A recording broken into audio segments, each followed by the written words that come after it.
What's going on, guys? This is the start to my channel, and this is the project that we're going to start it off with. It's a 1992 GMC K2500. It's been abandoned for about 14 to 15 years. It was my friend's dad's who passed, and it sat for a while before he even passed. My plan is to get it going, get it nice, clean it up, new interior, new everything, and then hopefully have a nice reliable truck. The inside smells absolutely horrific. It smells like a bunch of dead animals in here. I cleaned it out a little. Originally the bed and the interior was just full of nasty shit. Got a nice bird's nest of wiring. Can't really see it through the camera. Now the only reason why I was so into this truck, well, I'll show you, is it is a 454 big block from the factory. Obviously these big blocks weren't really all that fast, but it's still a cool engine to have. It'll spin the tires. As you can see right there, 454. All I've done to it is I put a battery in it and I changed the ignition cylinder because it didn't come with keys and pretty much nothing else, barely any paperwork. It's gonna be a fight at the DMV, but yeah. The good thing about this truck is it was parked for years on cobblestone. So there's pretty much zero rot anywhere on the truck for a New England truck. That's really nice. Again, the camera's not gonna show it. I'll get some better shots, but not a single bit of rust on the rockers, on the bed. I think there's just a little bit on a floor pan from water getting in or wet boots or whatever, but that's a quick, easy patch. It obviously needs a wash. Gonna need a bunch more shit, but it's gonna be a fun project. First thing we're gonna do is drop the fuel tank. Bought a new fuel tank, new fuel pump, sender unit, everything. Then we'll flush the lines, rebuild the throttle body, do a full engine tune-up, and then hopefully it should run. Obviously it probably won't because my luck's not that good, but that's what we're gonna go off for now. The brakes were seized up, but rolling it off the rollback flatbed, they did just free up immediately. So new lines, new calipers, we'll see how it does. I'm not too worried about that right away because I can just move it with the forklift. But other than that, the engine's not too hacked up. There is some weird wiring again, but I think most of it is for that trailer wiring. It is disgusting. You can see how it's been sitting forever, but it's a nice truck, long bed. Wish it was a short bed. Maybe we'll cut the frame a little bit later, but for now, running, driving, yeah, let's get to it. So I couldn't record because I had some friends come over, but we got the tank out. The old pump and sending unit definitely smoked. This would never work. It just stays where it is. Now also inside the tank is disgusting. You can really see it that well, but it is full of flakes, rust, nasty gas. And a lot of people will say, oh, you can just clean out the tank. You could, you know, put some rocks in it, shake it around, reline it with some gas tank sealer. But the reality is a tank is $80 online, and I'd rather just spend $80 than spend a couple hours out in the cold shaking this fucking thing with the rocks in it. It's just not worth it. I messed up. I didn't get the new fuel filler hose, so I have that ordered. But also, I got the new tank in. As you can see, but the lines are pretty nasty.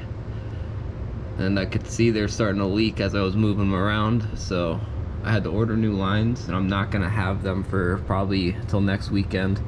So for now, I'm just gonna put some fuel hose, flare these old lines so I can have a nice little barb fitting, and try to get it running like that just for now. And then once the new lines come in, I'll redo it all correctly. So we'll see how that goes for me.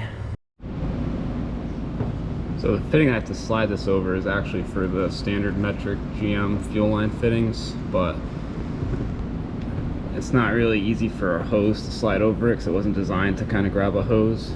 But if I can just stretch this end out, it should slide in easy. What I usually do is I just put some needle nose in there and spread it open, twist, spread it, and that should open up the hose just enough to get the end over. What I'll do is I'll spray some WD-40 in there just to make it a little easier. It's not gonna hurt nothing. So let's see if we get this on the car now. This is what we got going on so far. I got the 3/8 line already flared with the hose on it. I'm doing the 5/16 and then just the 1/4 inch vent hose is somewhere in there I gotta do, but this should work and be a pretty legitimate hack repair just to get it running. I don't see it leaking any. And of course, like I said, once the new lines come in, I'm gonna do it all the right way. I don't like doing hack shit like this, but just to get the truck running and see how the engine goes and get that whole side of things going, this will be fine. Here's a better view of the double flare. Now, I've had a lot of these cheap flaring kits, and they usually always suck. But I found with the Harbor Freight Maddox kit, it's cheap enough to where it's not too expensive, and if you tighten the hell out of these little line clamps, it'll actually do a nice flare on steel lines without pushing through. You could even do bubble flares. The kit has every little dye you need to do them all. Works great for everything I've had to use it for so far.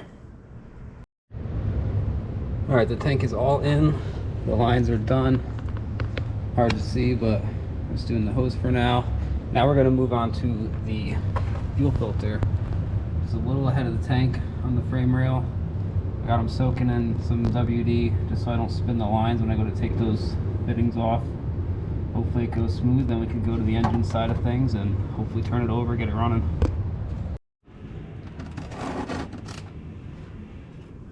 Alright, so we got the fuel filter off without any issues. The lines didn't spin, the flares broke free. This thing looks disgusting. All the gas coming out of it is yellow and smells horrible. One thing I wanted to mention is I'm not a fan of newer Craftsman, but these line wrenches are super thick on the ends and they don't allow for any spreading open, so they work really well on line wrenches. I bought these cheap maybe 6 or 7 years ago, and I've always been impressed by them despite not liking the new offerings from Craftsman. So I would definitely recommend these. There's the part number, I'm not sure if it's focusing, 42093. So definitely check these out if you're used to shitty line wrenches that spread open. Alright, so I've gone ahead and did a new cap rotor, wires, and plugs.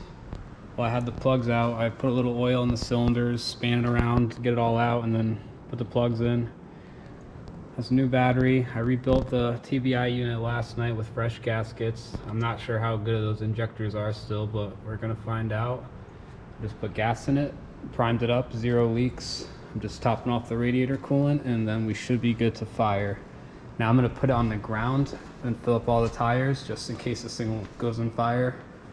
Oh, I could just kind of roll it out into the rain. So let's see how she goes. So it's been a while. I haven't really filmed too much, but I got a lot done. All the brake lines are redone. But I immediately wanted to jump into this. This is my new hell. This whole corner was rotted away to nothing. Up behind the pedals, whole floor gone, this whole channel. And just something that is probably going to be the most time-consuming part of this whole project, so I just want to knock it out. Started making some patch panels. I even had to take the body mount off of the body as well as off the frame just to get in there and replace all the rot that's in there. So this is definitely not for the faint of heart. I'm going to start making some panels, start welding in some patches. I want to get that body mount back on as soon as possible. That way I can just kind of build the floor around it. I have some replacement pans, but obviously they don't go that deep into the corner, so it's gonna be a lot of cutting, measuring, and welding. We're back with a pretty solid update. I got the floors in, painted it all, made it look nice. This side, the panel I covered so much, so you see that seam. The right side is the pan, and then the rest of it I had to make. So I made all the way up here. Inside that corner, like I showed earlier, the patches along that toe board, and came all the way in. Now the passenger side was pretty smooth. There was a good amount of rust, but none of it was really going through except in a couple spots. Like right there. A little square there, and then a little square up there. I mean, that metal is thinner than it should be, but it's still plenty thick. I didn't feel like doing another floor pan, honestly, because I really want to get this dash out and get that swapped. But I don't think I showed you yet is that this thing runs like it was parked yesterday. So just doing that fuel pump, the fuel tank, and then the engine tune-up, and this thing's fucking runs like a top. Just start it up for you. This thing hasn't ran in probably 2 days. Hear the fuel pump prime up a little bit. It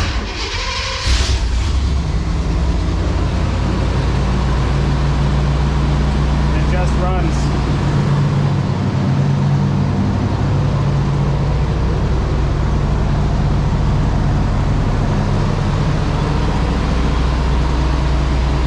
Now it's awfully quiet for a 454. Still got the stock mat and all that, but it's like it was parked yesterday. Maybe a vacuum leak or two at this point I gotta figure out, but that's nothing. Don't wanna get wet paint on me, but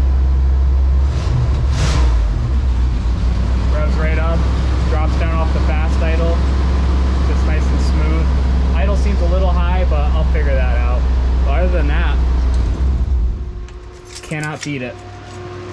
Fuel tank, fuel pump, cap rotors, wires, plugs.